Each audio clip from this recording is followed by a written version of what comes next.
Hello and welcome back to What's Your History, the podcast that covers all areas of history, heritage and archaeology, no matter how big or how small, how well known or how niche.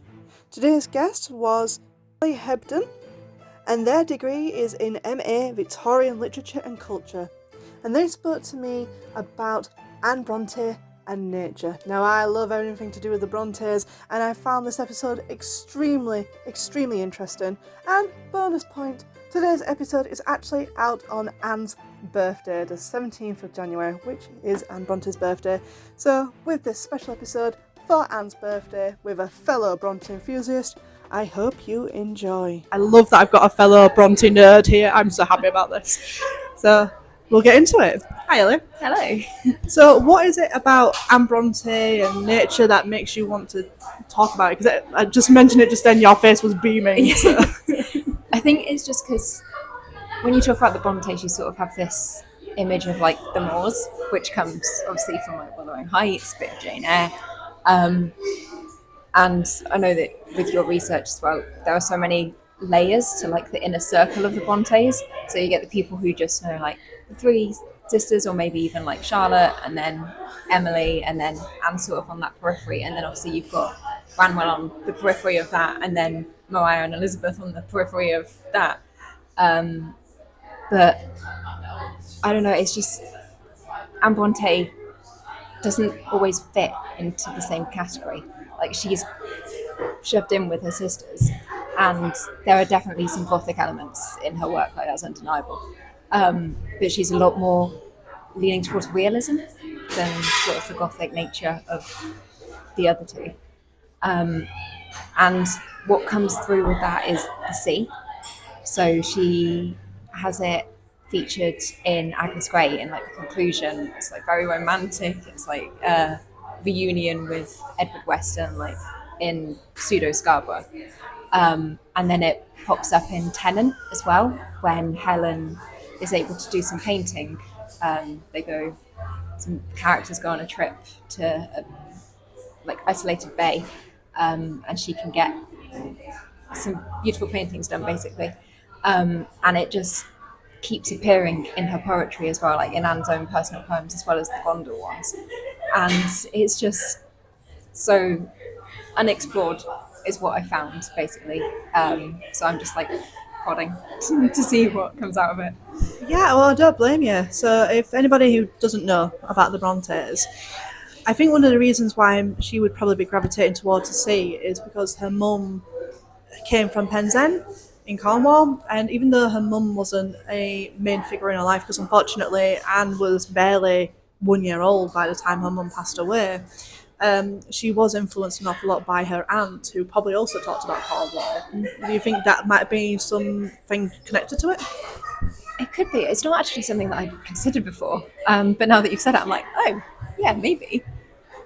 Because so there's a drawing which I do actually have a postcard of, actually I just pull it out, which was done, So the image that Ellie's shown is a young girl staring out to sea with a hand raised to the sun that's shining on the sea, and there's like rocks around it. It's a very iconic image. It's one of Anne's drawings. Yeah, so it was done in 1839, so she would have been about 19 years old.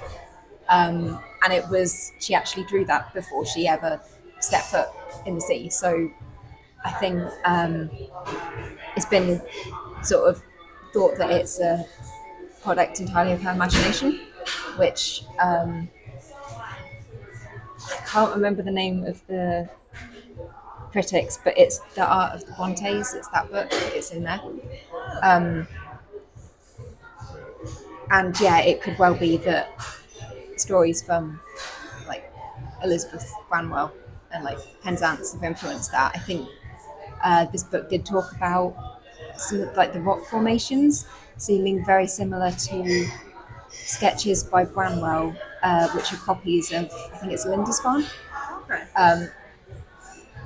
Whether it is or not, I don't know. Well, she might have heard stories from other people as well. So Yeah. she did get a lot of stories from her, from the servants as well. They would say stuff, and whether they actually went off and went to the seaside every now and again, maybe when they were young, we don't know about their lives, unfortunately. Yeah. But it might be one of the many stories that this woman across, and also there's actual physical stories that she and her siblings are probably reading as well. Yeah, definitely, especially with the whole romantic ideal of like the sea as this sublime spectacle, and like with the stuff that they'd be reading as well, it would have fed into her imagination definitely. Yeah. So what was it about this that enticed you to want to look into Anne in particular, and not like maybe Branwell and the sea? Because there's a lot of stuff about him as well. Who he was very obsessed with the idea of like pirates of Penzance sort of thing, Yeah. because that's where his parents came from. Well, his mum came from. Yeah. And we know that for example, Emily and Wuthering Heights and the Moors and stuff like that. So what was it about Anne that made you go, Anne needs to be having the spotlight, not Emily or Charlotte, but Anne? I think it was. So this is stretching back quite a few years now, because I first encountered Anne when I was doing my A levels, and we had to do Wuthering Heights at A level, and we were encouraged to do wide reading around the book. So I was like, you know what? There's a third sister. This book, The Tenant of Bradford Hall, sounds pretty good. I think I'll give it a shot. And after reading that, I was like, why is nobody talking about her? Because this was back in 2017, 2018. So there wasn't a great deal that I knew about her. And then Adele Hayes' amazing book, Anne Bronte Reimagined, came out in 2020, I think, and just sort of was breaking down the stereotypes that Anne's been subject to. Yeah, I just wanted to give her a bit of love, basically, and I adore the sea, so it was sort of a natural amalgamation of the two. That's valid. Yeah, unfortunately, Anne is always seen as the forgotten sister. And it's a real shame because, like you said earlier about her writing and stuff, her stuff is more realistic.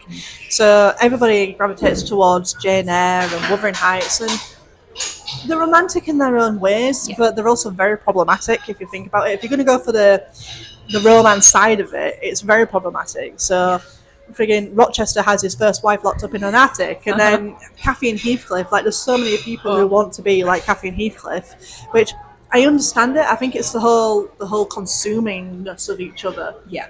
But again, they are very toxic. They're abusive to each other, physically and mentally and verbally. In all the abusers, they are horrible. But whereas when Anne wrote, at least especially Tenant of Wildfield Hall, she wrote her character to be like, so I'm married to this guy, he's a douchebag, I don't want to be part of that, and ends up walking away. And that was seen as shocking in the time of when she wrote it, which is amazing, but it gets overshadowed all the time. It does. It's like, but she's standing her ground. Yeah. So it's a bit of a shame that she tends to get forgotten, but it's nice that you're putting a spotlight on her. Yeah. Especially because like the Tenant of Bradford Hall is still so relevant today as well, which I think it's had a bit of a revival, I feel like.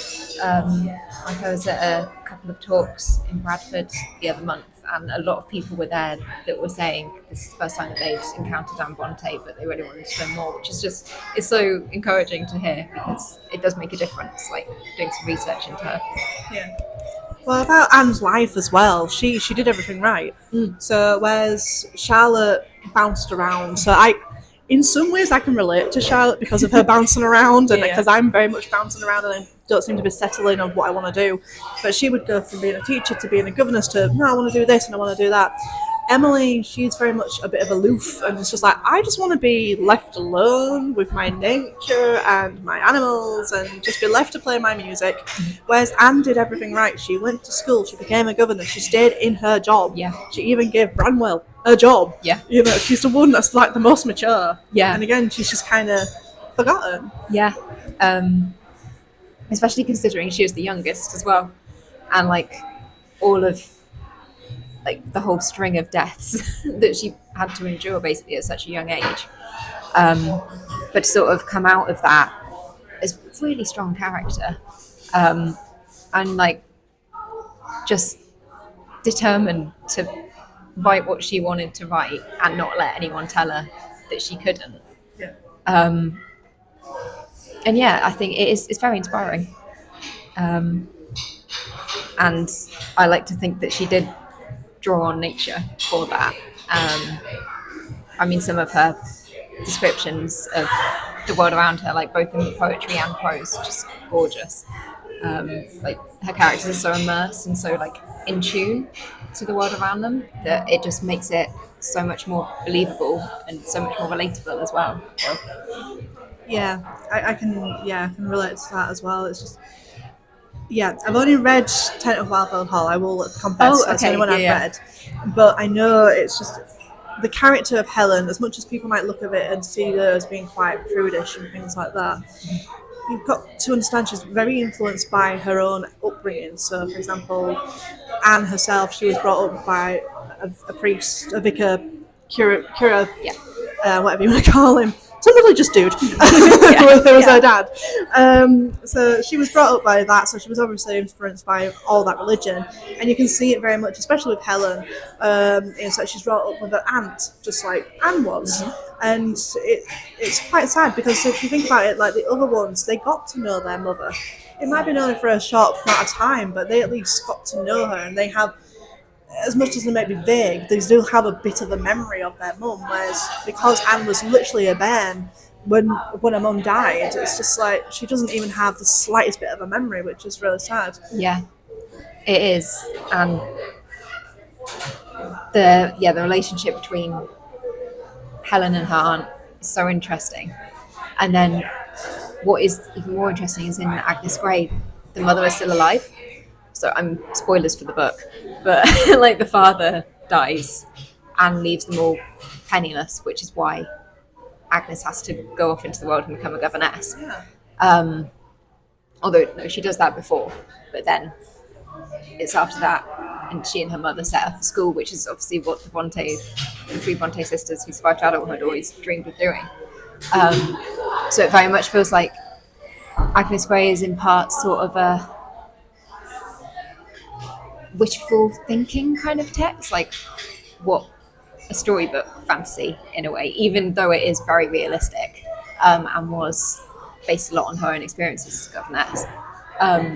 Whereas Tenant of Arthur Horse feels a lot more kind of grittier and like maybe a bit more true to Anne's life in some respects as well. Fair. So I'm assuming you've read most of the Bronte's works then. I actually haven't read that many of Charlotte's. My confession time, I never made it through Jane Eyre. Oh, that's a shame because I was just going to ask what's like the comparisons between the two, because they came out around the same time. So Jane Eyre came out, and then Agnes Grey came out alongside Wuthering Heights. I can't remember if theirs came out first or Jane Eyre I can't remember, but they came out roughly within at least about a year of each other. Both these two governess stories came out, and unfortunately she's not even remembered for that. It was just like, oh yeah, she wrote another book, I think. Can't remember, but she did write this Tenant of Wildfell Hall one, because obviously Jane Eyre overshadows everything. And I was just wondering, as you've read Agnes Grey, I haven't, unfortunately. Yet. It's only small. I was wondering what the comparisons are. Well, this is where I have a bit of a bone to pick, actually. Because, Agnes Grey and Jane Eyre did come out very close together. But Agnes Grey and, not Tenant of Arthur Hall, and Wuthering Heights were sent off for publication alongside The Professor, which was the first novel that Charlotte wrote. So they were sent into the wild, and Agnes Grey, Wuthering Heights were approved for publication by Thomas Newby. But he was a bit useless, and so didn't release them immediately. He sat on them for a while. Anne had finished her draft of Agnes Grey, I think, by April 1846. And at that point, I don't think Jane Eyre had even been started. So she is heavily inspired by her sister's works then. Yes. I always thought this. I genuinely always thought this, that Charlotte was very inspired by other people's... I know she writes her own stuff, and she has become famous in her own right. She has written a lot of good stuff. But Jane Eyre was that one thing where I'm just like, Especially as later on after Anne's died, and there's a lot of press coming out with Tent of Wildfell Hall. She's like, oh no, my sister would not wrote that. No, she didn't mean that. And a part of me can be like, oh, maybe she's just trying to protect her sister. Yeah. I read it as she's fucking jealous of her sister Oh and what yeah, she was able to do. absolutely. I'm so glad that you think that, because for years I've been like, oh, it's making me angry. I can't talk to anyone about it. Yeah, there's definitely an element of protection and sort of love.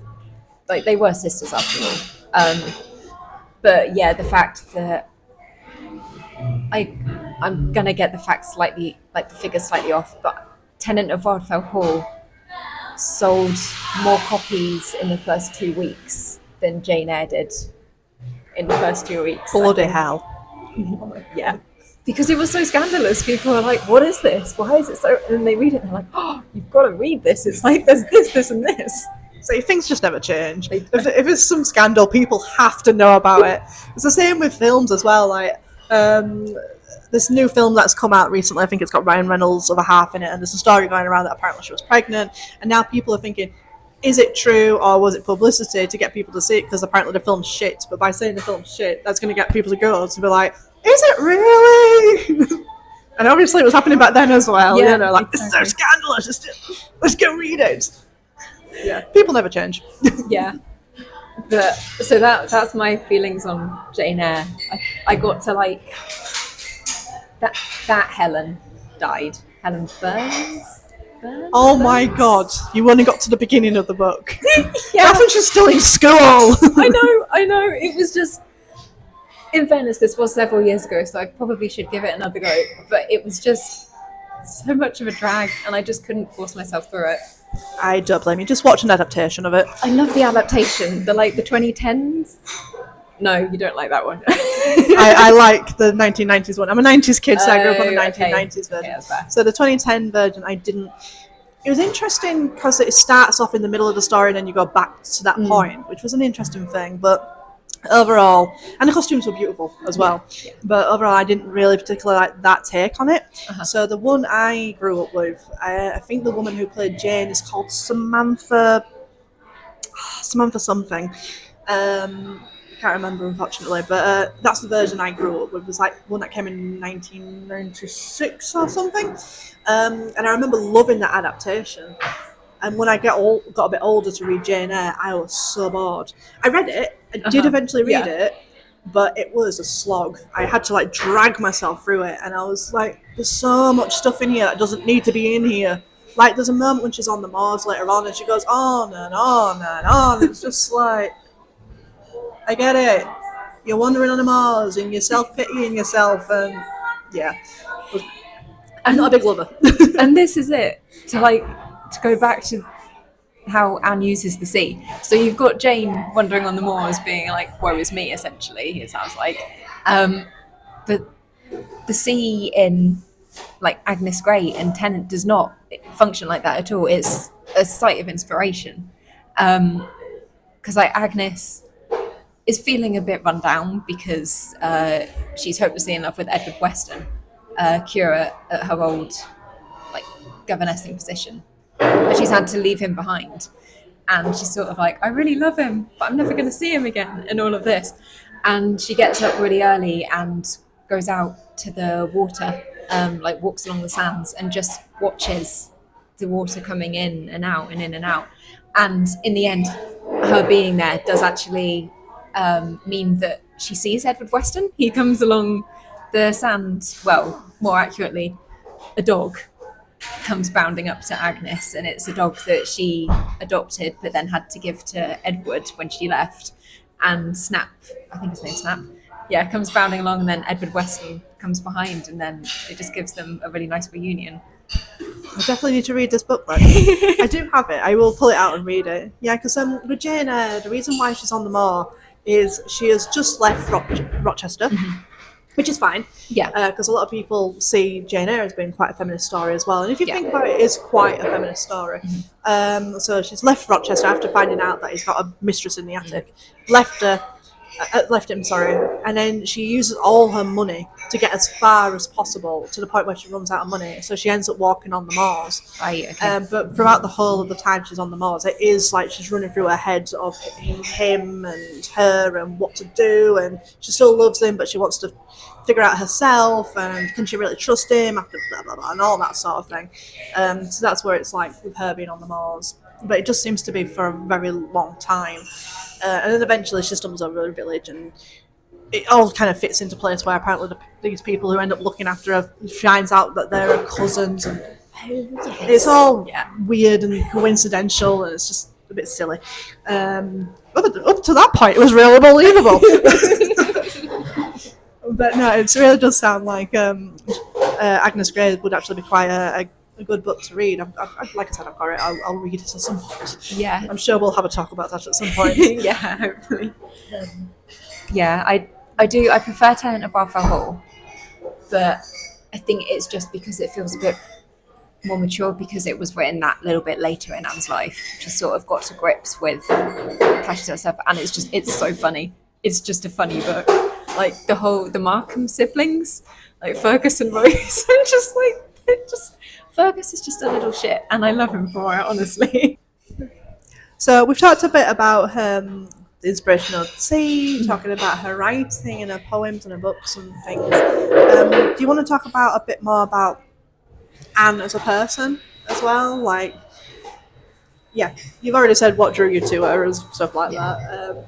Because with Anne, we know that she had a very good relationship with Emily, or at least that's what it seems to be, because she wrote, was it Gondal? Gondal, yeah. Yeah, Gondal was hers, because the Charlotte and Bramwell wrote their other one, which was Anglia. Anglia. Yeah. So, yeah, because if you go to the parsonage, they actually have letters from both those sisters, like little diaries that they kept stored away in like some drawers and things.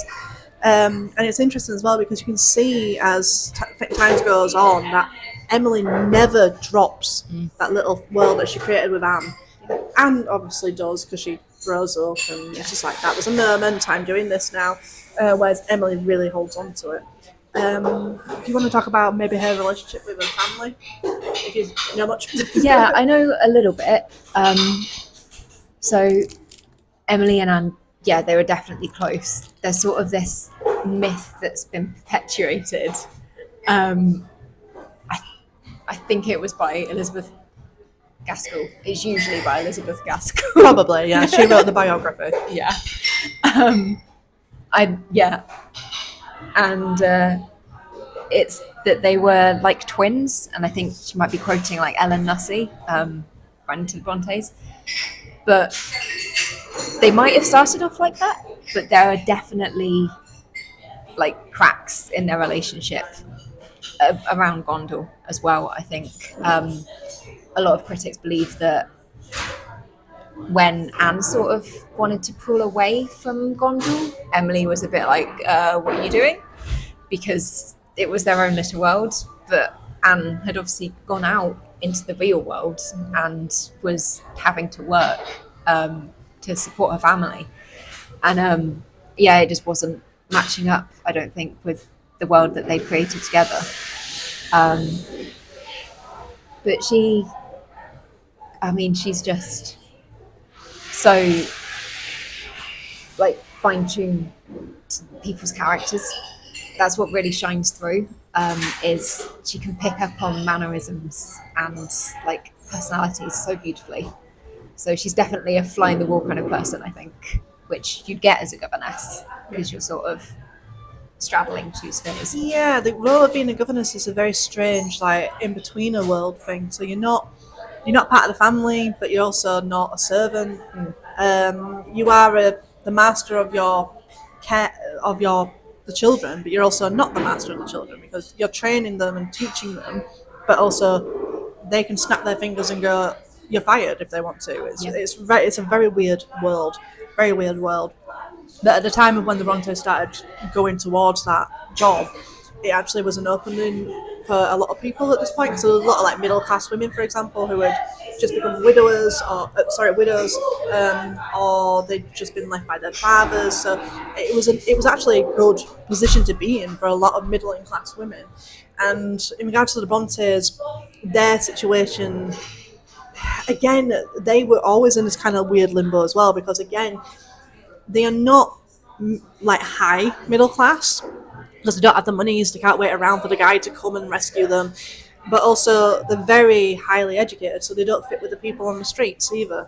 It's a very strange thing. It's like, it seems to be like their whole growing up, or well, their whole adult life, they're in this kind of weird limbo. And I think the same thing happens in regards to their writings as well, because they write these fantastic creations, but they're going under a pseudonym of a bloke. So again, they're in this weird limbo going, people are loving my work, but they don't know it's me. And yeah, it's very interesting.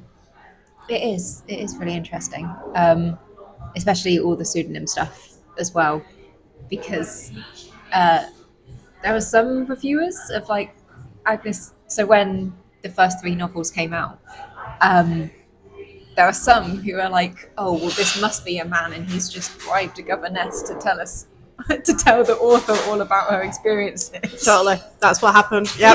Yeah. And then there were some who are like, "Well, it might be a woman, but we're just going to err on the side of caution and just call it Mr. Acton Bell for like the entirety of this review," which fair. But yeah, I think that being in limbo is so integral to like how we view the Brontes, and like the entire family. Yeah. So what is it that actually got you into the Brontes as a whole? Were you like taken to the parsonage, or was it just from reading the books? Or So I'm pretty sure I knew I'd seen the 2010s Jane Eyre adaptation on TV, like when I was younger, and I think I read like an abridged version when I was in primary school. But yeah, it was A levels with Wuthering Heights, especially because I was about the only person in my class who actually enjoyed it. And I mean, it's a bit of a heavy book, in all fairness. We're learning it in school, if we're going to be honest. yeah, it is. And we did a weird thing where we had an option, so we did Wuthering Heights and we read Great Gatsby as well, and then we could choose which one we wanted to write on in the exam. So everyone else went for Great Gatsby. I didn't take to Great Gatsby. But yeah, and then it was just before I started my A-levels, my parents took me up to the Parsonage Museum for the first time, and it was the bicentenary of Emily's birthday, and because there's no manuscript for Wuthering Heights, they were getting visitors to write a line in the book. Yeah, you can actually still see that if you go to the Parsonage now. They've actually got it opened up in Arthur Bell Nichols' study. So you can actually see it. You can't do anything with it, but it's like there's glass over it, but they've got it open because I think Queen Camilla, she wrote in it as well when she went to the Parsonage. So yeah, because that was happening, and I managed to get in it, which was so cool. Yeah, I think it was like, I can't remember when it was, but yeah, and then we went out onto the moors, and it was just that Heather was out, and it was kind of drizzly, as it often is on the moors. And yeah, it was just that whole experience. I was like, yeah, I need to read more of the Brontes, because it's almost magical, which is insane because it is literally just a pocket of like West Yorkshire, but it's just so encompassing, like when you're up there. And I think that's what draws people to the Brontes. And yeah, I just fell in love with them, and then read Tenant of Wildflower Hall, and maybe fell in love with like Helen and Gilbert a little bit, because I was like, it's actually a decent man in the Brontes' works. What is this? I mean, notwithstanding the assault on Lawrence, but just ignore that. Nobody's perfect. No, at least that story is a bit more believable. Well, actually, they're all believable. It's just sad to think that the stories that people gravitate towards. Because if you think about it in regards to like adaptations, there's only been one adaptation of Tenant of Wildfell Hall that was done in like the 1990s. Yeah. I think there's maybe done the play version of it. But whereas Jane Eyre and Wuthering Heights are done to death. Yeah. And it's like, what I don't understand about those stories is, yes, the good stories in themselves, like Emily Bronte's Wuthering Heights, it does not fit into a category. Like, no other person's work has ever been like that. I mean, the category it fits into now is obviously classic, but it's fascinating that her book could either be a supernatural, it could be a romantic thing, it could be a social class thing. It doesn't fit into any category, and it's amazing. But at the core of it, you have two very highly toxic people, and it seems to be, even if you watch like modern day romantic stuff, if you, in hindsight, if you think about it and look at modern day films and stuff of romances, they're all very toxic. Like, they're all consuming, or they lied, or they cheated in order to get to that relationship. And it's like, why are we as a society accepting this as the norm? But that nice guy over there who's really good and he answered all the phone calls or whatever, why apparently is that seen as not appropriate? And why is it we don't gravitate towards that? We tend to gravitate towards the bad boy or whatever. It's fascinating that us as a society seem to accept this abusive bullshit over, hey, I'm a decent person who actually wants to listen to you. it's a bit troubling, some, really. But it is one of those interesting things that those two stories, they're done to death. There's so many different variations of them. Like I've seen the ones from the 1930s where it's black and white. Like the black and white Wuthering Heights cuts off when Kathy dies. Yeah. Seriously, he's like crying and Kathy's dead, and it cuts off and goes, yes, that was it. It's like there's a whole other part of the book that it doesn't even get mentioned. But yeah, whereas Tenet, on the other hand, as far as I know, there's only been one adaptation, which I've yet to see. It is very good. You should definitely watch it. Will do if I can try and find it. But even that, like, there's never been an adaptation of Agnes Grey. Because even in Tenet, you've got that sort of toxic. You've got the bad boy. You've got Arthur Huntington.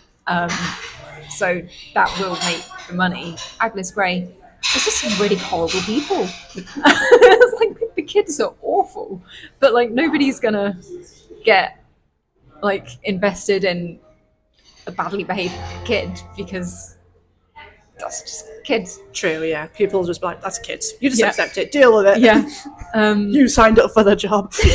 Honestly, though.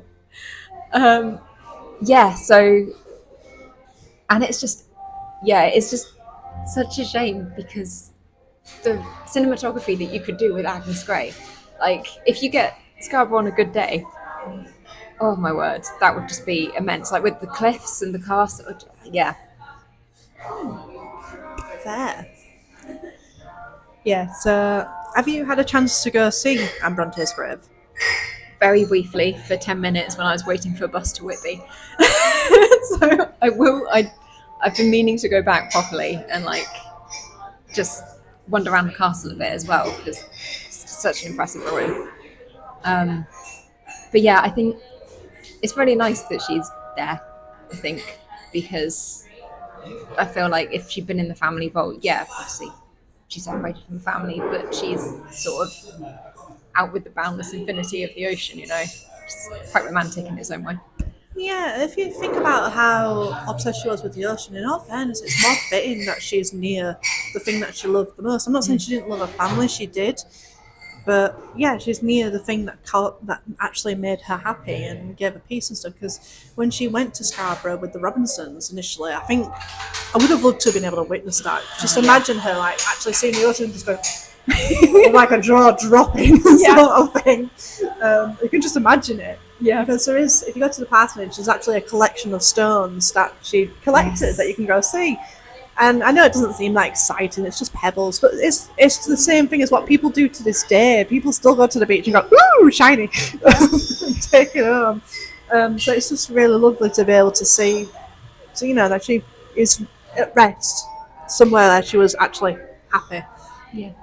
And I think a lot of, when I did see her grave, a lot of people had left like pebbles and stones and stuff on the top of her grave, which was just so sweet because it's like most people leave flowers, but here people have just been like, we found this by the sea, we thought you might like it, here you go, which is I think how she'd want to be remembered, really. I do as time's gone on, I have started to like Anne a lot more. Like, so I was team Emily for a while because she's mysterious. And don't get me wrong, Emily is still a very fascinating person because there is so much mystery around her. Because as much as she wrote diaries, for some reason, barely any of them survive. So we still don't fully know who she was. Yeah. But I've started to really get into Anne because she is underrated and she is often forgotten. It's like whenever you see any like adaptations and stuff, she's just there, or she isn't at all. Like, did you watch Emily, the latest adaptation? No, because I knew I wouldn't be able to get through it without wanting to scream. Yeah, don't do it to yourself. Seriously, don't do it to yourself. But Anne is there for all of like 2 scenes. Barely says anything. I mean, there's a lot more issues with that adaptation. But yeah, it's the fact that she's just like there for a little bit, and I think she's there for only like 2 scenes, and then she's like gone, and it's like, wait, what? She was like best friends with Emily. Why is she barely making an appearance in her story? Yeah. You know? And it is interesting that there isn't any story out there of like Anne Bronte, the story, or anything like that. Yeah. I mean, there's Sally Wainwright's To Walk Invisible, which is incredible and does such a good job of getting all like the 4 surviving kids like depicting their relationship, especially when they're all at home before the publications of the novels. Yeah. And Anne has such a crucial part in that, and I love it so much because you see her sort of looking out for Branwell, and I think there was a scene that is actually taken from real life, which is where Anne was the one to raise the alarm when Branwell set his room on fire by accident. She was the one that found it and then got Emily to help get him out. But yeah, there hasn't been, like you say, anything about solely Anne, which is baffling because she was doing so much. Like, she was in work for the longest out of all of the siblings, managed to hold down a job, which, considering the collective track record, is pretty impressive. And yeah, she was going to York, like seeing the Minster. She was going to Scarborough every summer, and like she saw so much of the world. Well, definitely of Yorkshire. And yeah, it just doesn't get acknowledged that much. Yeah, it's a bit of a shame. I think there is more and more people that are getting more and more interested in Anne, though, so there has been more books that are coming out that are focusing on Anne as an individual, as her own person. So maybe in 5 years' time or something, maybe 10, who knows? Maybe eventually there will be that programme that comes out about the life of Anne Bronte or something. Yeah. We only hope. Yeah, yeah, one day, hopefully. Is there anything else you want to say to people about Anne Bronte or anything about her works or like that? Because we could just talk about this for like ever. Yeah, we could. I think sort of just to end on like the sea, there's a poem that she wrote called Lines Composed in a Wood on a Windy Day, and it was presumably composed in a wood on a windy day. So she's sort of sitting outside and starts by describing like the trees in the wind, and then it transitions into, oh, I wish I could hear, like, I can't remember the exact word, but the waves crashing against the shore and like sea glittering like in the sunlight and stuff. And just the fact that she was sitting in the middle of like this nature and she was like, this is cool, but I want that one. And yeah, I think that's what I love about her. She was just always reaching out for like the furthest thing or like to the next level. And yeah, she could have done so much if she just lived a bit longer. Yeah, maybe she would have been able to actually go across that sea and go off to see other places. Because we know that Emily and Charlotte, they go to Brussels, but Anne doesn't. And it's like, but maybe if she'd lived longer, maybe she would have gone somewhere. Maybe she would have gone to France. Maybe she would have met some French guy. Who knows? Who knows what she could have done if she'd only lived just a little bit longer. But that is the sad side story of the Brontes, as they all died young, unfortunately. Yeah. Except for Patrick. He did really well. He did do really well, but he probably didn't feel very good about it. So, well, thank you, Ellie, for this. This has been really lovely. It's been lovely to hear another person who's really passionate about the Brontes, and literally we are both sat here beaming at each other as we're just going, oh yes, Brontes! This is lovely. I feel like I need to take you on a field trip. yes, I would love that. And thank you for having me on. It's been a pleasure. No, it's all right. Thank you again.